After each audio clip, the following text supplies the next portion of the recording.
తల్లి గర్భము నుండి ధనము తేడెవ్వడు, వెళ్ళిపోయిన నాడు వెంటరాదు. లక్షాధికారైన లవణ అన్నమెగాని, మెరుగు బంగారము మృంగబోడు.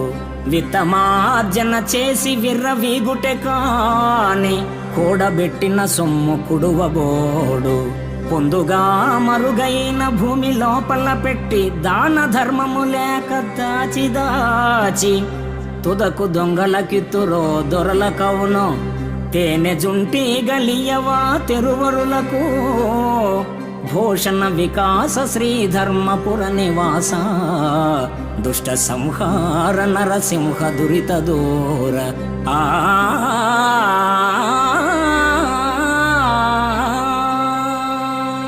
తల్లి గర్భము నుండి అవని తల్లి ఒడిలోనికి వచ్చినప్పుడు వెంట ధనాన్ని తేడెవ్వడు.